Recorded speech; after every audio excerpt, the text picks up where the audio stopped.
নমস্কাৰ আপোনালোক সকলোকে পুনৰবাৰ টিকে মাইণ্ডৰ অন্য এটা ৰাতিপুৱাৰ ধামাকাদাৰ খবৰলৈ স্বাগতম জনাইছোঁ। অন্য দিনৰ দৰে আজিও আপোনালোকৰ বাবে দিনটোৰ কেইবাটাও গুৰুত্বপূৰ্ণ খবৰ লৈ আহিছোঁ। ভিডিঅ'টো প্ৰথমৰ পৰা শেষলৈকে চাই থাকিব।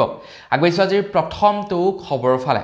আপোনাৰ মোবাইলত যেতিয়া কোনো এজন ব্যক্তিয়ে ফোন কৰে তো ফোনটো বাৰু কোনে উঠায়, বা আপোনাৰ মোবাইলত যেতিয়া কোনো এজন ব্যক্তিয়ে মেছেজ কৰে তেতিয়া সেই মেছেজটোৰ উত্তৰ বাৰু কোনে দিয়ে, কমেণ্ট ছেকশ্যনত জনাবচোন। আপোনাৰ যেতিয়া গান এটা শুনিবলৈ মন যায়, ইউটিউবটো খুলি সেই গানটো কোনে বাৰু প্লে কৰি দিয়ে সেই সম্পৰ্কত কমেণ্ট ছেকশ্যনত জনাব।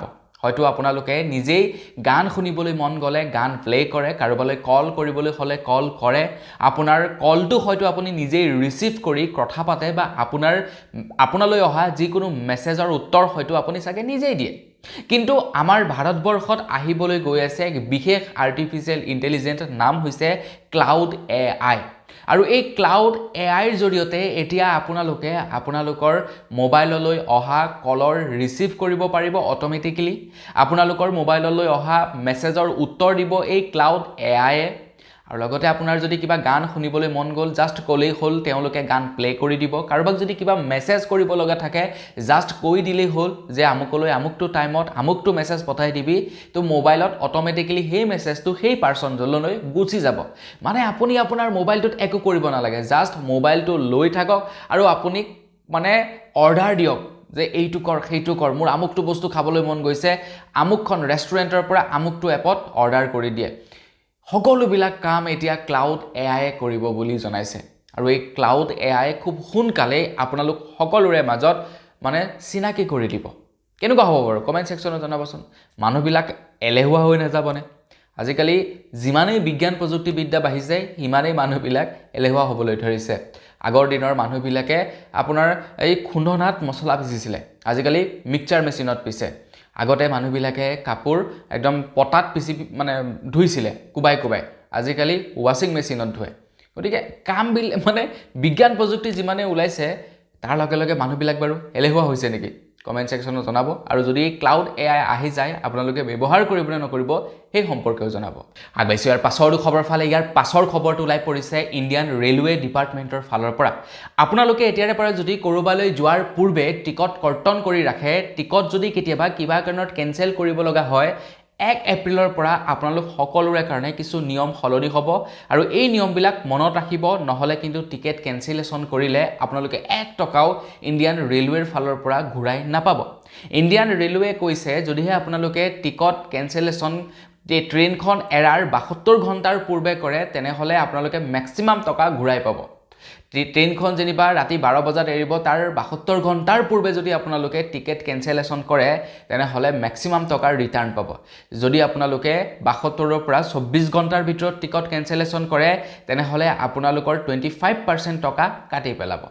যদিহে আপোনালোকে 24ৰ পৰা 8 ঘণ্টাৰ ভিতৰত টিকটটো কেঞ্চেল কৰে তেনেহ'লে 50% পইচা ঘূৰাই পাব। আৰু ট্ৰেইনখন এৰিবৰ বাবে 8 ঘণ্টাতকৈও কম সময়ৰ ভিতৰত যদি আপোনালোকে টিকট কেঞ্চেলেশ্যন কৰে 1 টকাও ৰিফাণ্ড নাপায়। যাতে প্ৰত্যেকজন যাত্ৰীয়ে টিকট লাভ কৰে, তো তাৰ কাৰণে এই নিয়মটো প্ৰযোজ্য কৰা হৈছে। গতিকে এতিয়াৰে পৰা আপোনালোকে যদি আগতীয়াকৈ টিকট কাটি থয় আৰু কিবা কাৰণত যদি আপোনালোকৰ প্লেন কেঞ্চেল হয়, টিকেট কেঞ্চেল কৰিব লগা হয়, তেনেহ'লে এই কথাকেইটা কিন্তু মনত ৰাখিব।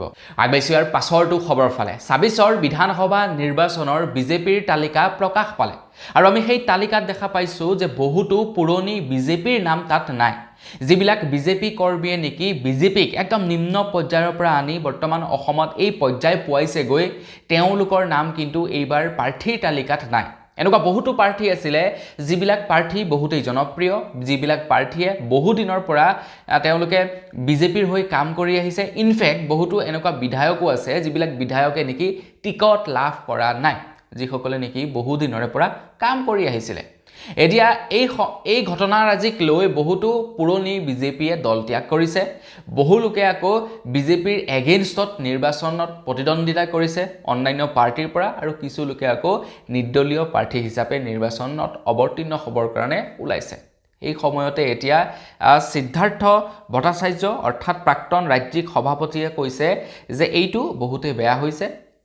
বহুতো এনেকুৱা বিজেপি কৰ্মী আছে যিবিলাকে টিকট পাব লাগিছিলে, যিবিলাকে নেকি বিজেপি পাৰ্টিটোক একদম বাচ্চা কালৰ পৰা আনি প্ৰাপ্তবয়স্কৰ পইচাগে সেইসকল মানুহক টিকট নিদি ভুল কাম কৰিছে এইসকল মানুহক টিকট দিব লাগিছিল যিবিলাকে নেকি এনে টিকেট বিচাৰি আছিল সেইটো পাছৰ কথা যিবিলাক নেকি প্ৰকৃতাৰ্থত জনপ্ৰিয় যিবিলাকে নেকি কাম কৰিছে বিজেপি পাৰ্টিটোক এষ্টাব্লিছ কৰিবৰ কাৰণে সেইসকলক এটলিষ্ট টিকেটটো দিব লাগিছিল বুলি সিদ্ধাৰ্থ ভট্টাচাৰ্যই মানে সামাজিক মাধ্যমত ওপেনলি জনাইছে আগবাইছো ইয়াৰ পাছৰটো খবৰ ফালে খবৰলৈ পৰিছে অন্ধ্ৰপ্ৰদেশৰ পৰা অন্ধ্ৰপ্ৰদেশত ভেজাল গাখীৰ খাই 16টি শিশুৰ মৃত্যু হয় বুলি খবৰ ওলাই পৰিছে আজিকালি প্ৰত্যেকটো বস্তুৱেই ভেজাল গাখীৰত চাবোন মিহলি কৰোৱা হয় যাতে ফেন ওলায় গাখীৰত এনেকুৱা কিছুমান কেমিকেল মিহলি কৰোৱা হয় যিবিলাক কেমিকেলৰ দ্বাৰা আপোনাৰ কেঞ্চাৰজনিত বেমাৰ হ'ব পাৰে কেঞ্চাৰ বাদ দিয়ক কেঞ্চাৰৰ কথা থিতাতে 16টি শিশুৰ মৃত্যু হয় ভেজাল গাখীৰ খোৱাৰ কাৰণে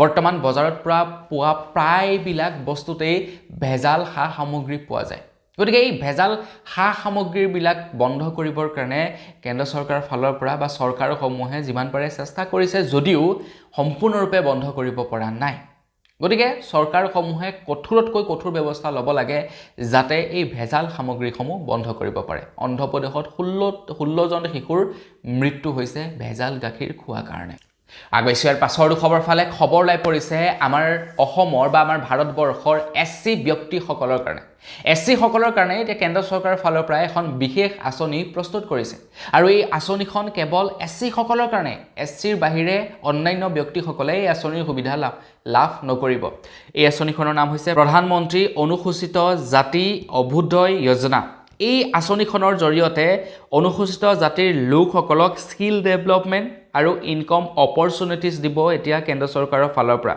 তাৰ লগতে যিবিলাক এছচি ভিলেজ আছে সেই ভিলেজসমূহক উন্নত কৰা হ'ব এছচি ভিলেজসমূহৰ আন্তঃগাঁথনি উন্নত কৰা হ'ব এডুকেশ্যনৰ ক্ষেত্ৰত ছাপোৰ্ট কৰিব লগতে হোষ্টেল এণ্ড ৰেচিডেন্সিয়েল স্কুলসমূহৰ ক্ষেত্ৰতো ছাপোৰ্ট কৰিব এছচি ছাত্ৰ ছাত্ৰীসকলক তো আপোনালোকে যদি এই সম্পৰ্কত অধিক ইনফৰমেশ্যন জানিব বিচাৰে এই আঁচনিখনৰ বিষয়ে যদি অধিক ইনফৰমেশ্যন জানিব বিচাৰে যে এই আঁচনিখনৰ সুবিধা কেনেকৈ লাভ কৰিব তাৰ কাৰণে www.pmaz.dosje.gov.in এই ৱেবছাইটটোত গৈ আপোনালোকে সম্পূৰ্ণ ডিটেইলছ চাবগে পাৰে যে এই আঁচনিখনৰ জৰিয়তে আমি কেনে ধৰণৰ ফেচিলিটি লাভ কৰিম বা কেনেকুৱা ধৰণৰ সুবিধাবিলাক লাভ কৰিম আগবাইছো ইয়াৰ পাছৰটো খবৰ ফালে শিৱসাগৰ সমষ্টিৰ বিধায়ক অখিল গগৈৰ বিৰুদ্ধে এইবাৰ বিজেপি পাৰ্টিয়ে এজন প্ৰাৰ্থী মনোনীত কৰিছে আৰু সেই প্ৰাৰ্থীজনে মনোনয়ন পত্ৰ দাখিল কৰিছে কিন্তু খবৰ লোৱা অনুসৰি ইলেকশ্যন কমিশ্যন ডিপাৰ্টমেণ্টে এতিয়ালৈকে তেখেতৰ মনোনয়ন পত্ৰ এপ্ৰুভ কৰা নাই বুলি খবৰ লাই পৰিছে আৰু এই সম্পৰ্কত যেতিয়া অখিল গগৈক প্ৰশ্ন সোধা হ'ল তেতিয়া অখিল গগৈয়ে কৈছে যে কুশল দুৱৰীৰ বিৰুদ্ধে আমি নিৰ্বাচন আয়োগক আপত্তি দৰ্শাইছিলোঁ কাৰণ 2 বছৰ বা তাতোতকৈ অধিক দণ্ডৰে দণ্ডিত হোৱা কোনো অপৰাধীয়ে নিৰ্বাচন খেলিব নোৱাৰে সেই ভিত্তিত নিৰ্বাচন আয়োগে শিৱসাগৰ বিধানসভা সমষ্টিৰ বিজেপিৰ প্ৰাৰ্থীগৰাকীৰ মনোনয়ন পত্ৰ এই মুহূৰ্তলৈকে গ্ৰহণ কৰা নাই আৰু তেওঁৰ পৰা লিখিত শপতনামা বিচাৰিছে আমি আশা কৰিম যে কুশল দুৱৰীৰ ওপৰত নিৰ্বাচন আয়োগে তদন্ত কৰি নীতিগতভাৱে মনোনয়ন পত্ৰ গ্ৰহণ কৰিব তো যিজন নেকি বিজেপিৰ প্ৰাৰ্থী আছে তো তেখেতৰ বিৰুদ্ধে বহুতো অভিযোগ উত্থাপিত কৰিছে অখিল গগৈয়ে তাৰে ভিতৰত এটা হৈছে যে সেই ব্যক্তিজনে 2 বছৰ জেল খাটি আহিছিলে আৰু সেইটো সঁচা মিছা নহয় আৰু তাৰ লগতে বহু ব্যক্তিক হত্যা কৰাৰো অভিযোগ উত্থাপিত কৰিছে অখিল গগৈয়ে আৰু সেই কাৰণে তেখেতৰ ওপৰত আপত্তি দৰ্শাইছিলে নিৰ্বাচন আয়োগৰ ওচৰত আৰু নিৰ্বাচন আয়োগে সেই কাৰণে এতিয়া তেখেতৰ মনোনয়ন পত্ৰ একচেপ্ট কৰা নাই আৰু তেখেতৰ পৰা শপতনামা বিচাৰিছে আৰু সেই ব্যক্তিজনে অখিল গগৈক মানে ওপেন চ্যালেঞ্জ কৰিছিলে যে তেখেতক এইবাৰ ৰাজনৈতিক ক্ষেত্ৰত হত্যা কৰা হ'ব বুলি মানে আৰু ডাইৰেক্টলি চুৰি কটাৰী লৈ হত্যা কৰা নহয় ৰাজনীতিগতভাৱে হত্যা কৰিব বুলি মানে পুৰা ওপেনলি থ্ৰেট দিছিলে গতিকে তাৰ পাছত অখিল গগৈয়ে এইবিলাক কৰিলে তো দেখা যাওক মোৰ মতে যি হয় ভালেই খবৰ নহয় জানো আগবাইছো ইয়াৰ পাছৰটো খবৰ ফালে খবৰ লাই পৰিছে যে IPL খেল অনুষ্ঠিত নোহোৱাৰ আগতেই মানে 2026 চনৰ IPL খেল আৰম্ভ নোহোৱাৰ আগতেই ৰাজস্থান ৰয়েলছ টিমটি বিক্ৰী হৈছে বুলি খবৰ লাই পৰিছে ৰাজস্থান ৰয়েলছৰ মালিকে ৰাজস্থান ৰয়েলছ টিমটোক এতিয়া বিক্ৰী কৰিছে খবৰ লোৱা অনুসৰি প্ৰায় 15,000 কোটি টকাত ৰাজস্থান ৰয়েলছ বিক্ৰী হৈছে ৰাজস্থান ৰয়েলছক এতিয়া কিনিছে আমেৰিকান উদ্যোগপতি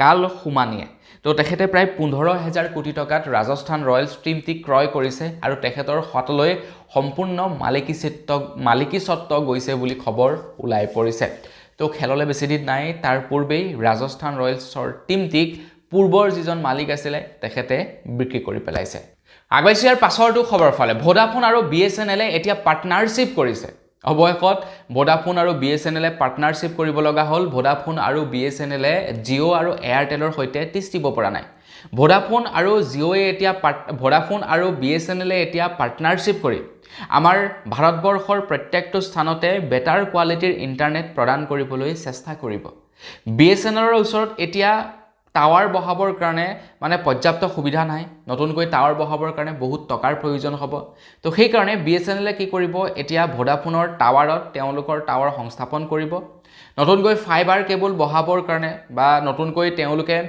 সকলো জায়গাতে ইন্টাৰনেট প্ৰদান কৰিবৰ কাৰণে বহুত টকাৰ খৰচা হ'ব তো কষ্ট কাটিং যাতে কৰিব পাৰে কষ্ট ৰিডিউস যাতে কৰিব পাৰে ভোডাফোনৰ সৈতে BSNL পাৰ্টনাৰশ্বিপ কৰিছে আৰু সেই পাৰ্টনাৰশ্বিপৰ মৰ্মে এতিয়া দুয়োটা কোম্পানীয়ে একলগ হৈ কাম কৰিব যাতে তেওঁলোকে টেলিকম জগতৰ এই দুটা ডাঙৰ মহাৰাথীৰ লগত যুঁজ দিব পাৰে এটা হৈ গ'ল জিঅ' মুকেশ আম্বানী আৰু আনটো হৈছে এয়াৰটেল এই দুটা কোম্পানীৰ সৈতে যাতে যুঁজ দিব পাৰে তাৰ কাৰণে এতিয়া BSNL আৰু ভোডাফোনে পাৰ্টনাৰশ্বিপ কৰিছে আগবাইছো ইয়াৰ পাছৰটো খবৰ ফালে বিধানসভা নিৰ্বাচনৰ পাছতে আহিব লোকসভা নিৰ্বাচন তো কেন্দ্ৰ চৰকাৰৰ ফালৰ পৰা এক বিশেষ প্ৰস্তুতি চলাইছে মহিলাসকলৰ বাবে আগন্তুক লোকসভা নিৰ্বাচনত প্ৰায় 273খন আসন সংৰক্ষিত থাকিব বুলি খবৰ ওলাই পৰিছে খবৰ অনুসৰি 2029 চনৰ লোকসভা নিৰ্বাচনৰ আগে 816খন আসনলৈ বৃদ্ধি কৰিব পাৰে লোকসভাৰ আৰু তাৰে ভিতৰত 273খন আসন মহিলাসকলৰ কাৰণে সংৰক্ষিত থাকিব বুলি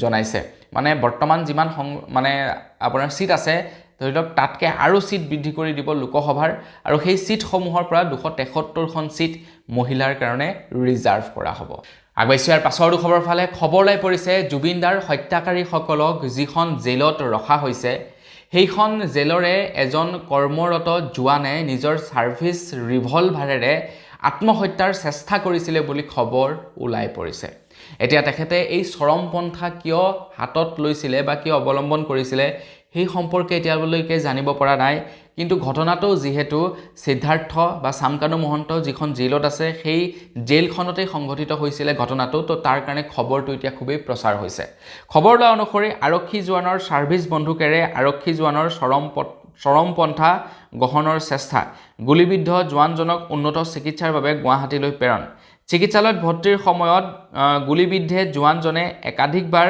নাম ললে জুবিনদাৰ তো মানে জুবিনদাৰ এই বস্তুটোৱে অকণমান মানুহক চিন্তিত কৰি পেলাইছে অকণমান মানে মানুহে জানিবৰ কাৰণে চেষ্টা কৰিছে যে এক্সেক্টলি ঘটনাটো হৈছিল কি কিয় যুৱকজনে আত্মহত্যাৰ চেষ্টা কৰিছিল তো গোটেই ঘটনাবিলাক মানুহে জানিবৰ কাৰণে অকণমান চেষ্টা কৰিছে মানে অকণমান জানিবৰ কাৰণে ইচ্ছা প্ৰকাশ কৰিছে আৰু যেহেতু তেখেতে বাৰে বাৰে জুবিনদাৰ নাম লৈছিলে আশা কৰোঁ মানে সেই জোৱানজন সোনকালে সুস্থ হৈ আহক আৰু গোটেই ঘটনাৰাজিৰ বিষয়ে যাতে সামাজিক মাধ্যমত তেখেতে জনাওক আগবাইছো ইয়াৰ পাছৰটো খবৰ ফালে কেন্দ্ৰ চৰকাৰ ফালৰ পৰা জনাইছে যে আমাৰ ভাৰতত এতিয়া LPG গেছৰ নাটনি হৈছে ইজৰাইল আৰু ইৰাণৰ এই যুদ্ধ যদি দীৰ্ঘদিন ধৰি চলি থাকে তেনেহলে লকডাউনৰ নিচিনা পৰিস্থিতি আকৌ এবাৰ হ'বগৈ বুলি প্ৰধানমন্ত্ৰী নৰেন্দ্ৰ মোদী ডাঙৰীয়াদেৱে জনাইছে এতিয়া LPG গেছৰ নাটনি পূৰণ কৰিবৰ কাৰণে কেন্দ্ৰ চৰকাৰৰ ফালৰ পৰা এক নতুন কৌশল অৱলম্বন কৰিছে কেন্দ্ৰ চৰকাৰৰ ফালৰ পৰা এতিয়া 14 কেজি 200 গ্ৰাম সিলিণ্ডাৰৰ পৰিৱৰ্তে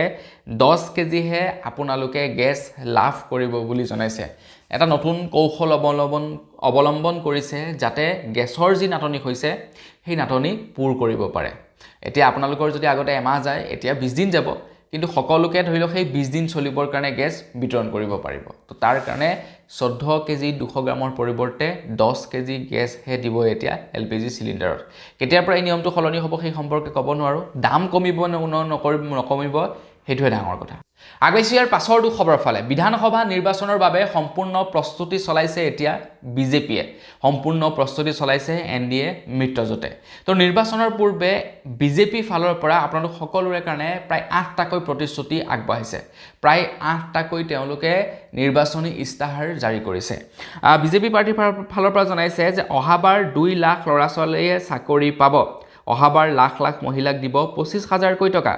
এইবাৰ দাইল চেনি দিছে, অহাবাৰলৈ নিমখ আৰু চাহপাত দিব। এইবাৰ সকলো ল'ৰা ছোৱালীয়ে বিনামূলীয়াকৈ পঢ়া শুনা কৰিব পাৰিব। স্কুলৰ পৰা ধৰি ইউনিট টেষ্ট পৰীক্ষাৰ পৰা ধৰি টিউচনলৈকে অসম চৰকাৰে সকলোবিলাকৰ দায়িত্ব ল'ব। অসমৰ সকলো ল'ৰা ছোৱালীলৈকে চাইকেল দিব বুলি জনাইছে। সকলো ঘৰৰ মহিলাই অৰুণোদয় আঁচনিৰ পইচা লাভ কৰিব। চাহ বাগিচাৰ লোকক ঘৰ বনাবৰ কাৰণে 1.5 লাখ টকাকৈ প্ৰদান কৰিব।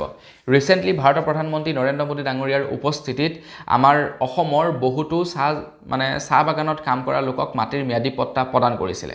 এতিয়া তেওঁলোকক চৰকাৰী ঘৰ বনাবৰ কাৰণে 1.5 লাখ টকাকেও প্ৰদান কৰিব বুলি জনাইছে। আগবেছিয়াৰ পাছৰটো খবৰ ফালে নিৰ্বাচনৰ মনোনয়ন পত্ৰ দাখিল কৰাৰ লগে লগে আমাৰ অসমৰ শাসক পক্ষত থকা যিমানবিলাক নেকি মন্ত্ৰী বিধায়ক আছে তেওঁলোকে বিগত 5 বছৰতনো কিমান সম্পত্তি গঢ়িলে সেই তথ্য এতিয়া ওলাই পৰিছে। বা তাৰ লগে লগে যিবিলাক নেকি আমাৰ ধৰি লওক দল সংগঠনৰ সৈতে জড়িত থকা নেতা আছিলে সেই নেতাসকলে একো কাম নকৰাকৈ তেওঁলোকৰ সম্পত্তি কিমান গঢ়িলে সেই সম্পৰ্কে এতিয়া মনোনয়ন পত্ৰ দিয়াৰ লগে লগে ওলাই পৰিছে। খবৰ ওলাই পৰিছে বিজেপিৰ প্ৰাক্তন বিধায়ক দিগন্ত কলিতাৰ ওপৰত। প্ৰাক্তন বিধায়ক দিগন্ত কলিতাই 5 বছৰত 5 কোটি টকাৰ সম্পত্তি গঢ়িলে বুলি খবৰ ওলাই পৰিছে। এজন বিধায়কৰ দৰমহা 1 লাখৰ পৰা 2 লাখ টকাৰ ভিতৰত। তেখেতৰ খৰচা আছে, ঢেৰ কিবা কিবি আছে, ঘৰ চলিবলৈ আছে, কিছুমানে লোনো লৈ থৈ দিয়ে, ঘৰ হোম লোন হৈ গ'ল, কাৰ লোন হৈ গ'ল, কিবা কিবি। তো গোটেইবিলাক পে' কৰাৰ পাছত তেওঁলোকৰ হাতত থাকে কিমান? বেছিকেইটাতো নাথাকে, কিন্তু তেওঁলোকে কোটি কোটি টকাৰ পাহাৰ বনাই লয় 5টা বছৰত। গতিকে বিয়াত ভাবিব লগা কথা আকৌ। আগবাইছোঁ ইয়াৰ পাছৰটো খবৰ ফালে বিজেপিৰ মুখ্য কাৰ্যালয় 501 নম্বৰ ৰুমৰ কথা বাৰু আপোনালোকে শুনিছেনে নাই শুনা কমেণ্ট ছেকশ্যনত জনাব। খবৰ ওলাই পৰিছে যে বিজেপিৰ মুখ্য কাৰ্যালয়ৰ 501 নম্বৰ কোঠাটোত প্ৰায় 10,000 ভুৱা ফেচবুক একাউণ্ট চলোৱা ল'ৰা ছোৱালী থাকে বুলি খবৰ ওলাই পৰিছিলে। এতিয়া এই খবৰটো কিন্তু আননোন চ'ৰ্চৰ পৰা অহা নাই, এই খবৰটো ওলাই পৰিছে বিজেপিৰ কাৰ্যকৰ্তা ফালৰ পৰাই। তেওঁলোকে অপেনলি সামাজিক মাধ্যমত কৈছে যে বিজেপিৰ মুখ্য কাৰ্যালয়ৰ 501 নম্বৰ যিটো নেকি কোঠা আছে সেই কোঠাটোত প্ৰায় 10,000 ভুৱা ফেচবুক একাউণ্ট বহুতো ল'ৰা ছোৱালীয়ে চলাই থাকে। কিছুমান ধৰি লওক খবৰ ভাইৰেল কৰিবৰ কাৰণে, কিছুমান প্ৰপগেণ্ডা চলাবৰ কাৰণে। এতিয়া খবৰ ওলাই পৰিছে অসম জাতীয় পৰিষদে এই 501 নম্বৰটো যিটো নেকি আপোনাৰ ধৰি লওক ৰুমৰ কথা ওলাই পৰিছে, সেই ৰুমটোৰ পৰা যি 10,000 ফেচবুক একাউণ্ট অপাৰেট হয় সেই 10,000 ফেচবুক একাউণ্টৰ কিছু তথ্য এতিয়া এজেপিয়ে প্ৰদান কৰিছে সকলো ৰাইজকে। দেখিছে কেনেকুৱা ধৰণৰ কেছবিলাক চলি থাকে, কেনেকুৱা মামলাবিলাক চলি থাকে। আগবাইছোঁ ইয়াৰ পাছৰটো খবৰ ফালে জমেট'ৰ পাছত এতিয়া ছুইগিয়েও তেওঁলোকৰ প্লেটফৰ্ম চাৰ্জেছ বৃদ্ধি কৰি দিলে। আপোনালোকে এতিয়া জমেট'ৰ লগে লগে ছুইগিটো যদি বস্তু অৰ্ডাৰ কৰে অত্যাধিক আপোনালোকে মাচুল পৰিশোধ কৰিব লাগিব। খবৰ ওলাই পৰিছে এতিয়া জমেট'ৰ দৰে ছুইগিয়েও তেওঁলোকৰ প্লেটফৰ্ম চাৰ্জেছ 17%লৈকে ভৰিব লাগিব। আপোনালোকে এতিয়া প্লেটফৰ্ম চাৰ্জেছ হিচাপে 17 টকা 58 পইচা পে' কৰিব লাগিব। আপুনি যেনিবা 100 টকীয়া বস্তু এটা অৰ্ডাৰ দিছে, চাবচোন 100 টকীয়া বস্তুটো গৈ 160 টকা হয়গৈ। গতিকে এই 100 টকাটো বাৰু ডাইৰেক্ট যিখন নেকি ৰেষ্টুৰেণ্ট থাকে ৰেষ্টুৰেণ্টে পায়, ডাইৰেক্ট 100 টকাটোৱে নাপায়, 100 টকাৰ পৰা কিছু শতাংশ জমেট'য়ে ৰাখি থয়। বাকী delivery charge, packing charge, secure delivery কিবা কিবি বুলি ঢেৰ পইচা লৈ জমেট'য়ে। তাৰ লগে লগে এতিয়া ছুইগিয়েও সেই পইচাসমূহ ল'ব বুলি খবৰ ওলাই পৰিছে। আগবাইছোঁ একেবাৰে শেষৰটো খবৰ ফালে একেবাৰে শেষৰ খবৰটো ওলাই পৰিছে ৰিলায়েন্স ইণ্ডাষ্ট্ৰীৰ ওপৰত। আমাৰ ভাৰতবৰ্ষৰ আটাইতকৈ ডাঙৰ ব্যক্তিগত অইল ৰিফাইনাৰী কোম্পানীটোৰ বাৰু নাম কি আপোনালোকে জানেনে? আৰু সেইটো হৈছে আন কোনো নহয় আমাৰ মোটাবাই মুকেশ আম্বানীৰ কোম্পানী ৰিলায়েন্স ইণ্ডাষ্ট্ৰী। এতিয়া খবৰ ওলাই পৰিছে যে ৰিলায়েন্স ইণ্ডাষ্ট্ৰীয়ে প্ৰায় 350 মিলিয়ন টকাৰ কাৰেণ্ট ৰেটত 350 মিলিয়ন টকাৰ তেওঁলোকে ক্ৰুড অইল ক্ৰয় কৰিছে বুলি জনাইছে। আৰু ইয়াৰ ফলত আমাৰে সুবিধা হ'ব, পেট্ৰল, ডিজেল, এলপিজিৰ যি নাটনি সেই নাটনি কমিব, কিন্তু দামটো হ'লে আকৌ বঢ়াৰ সম্ভাৱনা আছে। তো বন্ধুসকল বছ আজিৰ ভিডিঅ' জনাবলৈ খবৰ ইমানকেইটাই আছিলে। খবৰকেইটা জানি আপোনালোকে কেনে পালে কমেণ্ট ছেকশ্যনত জনাব। যদি ভাল পালে লাইক এটা কৰিব, চেনেলটো ছাবস্ক্ৰাইব কৰা নাই ছাবস্ক্ৰাইবটো কৰি ল'ব। পুনৰ লগ পোৱাৰ বিদায় মাগিছোঁ। ধন্যবাদ। জয় অসম।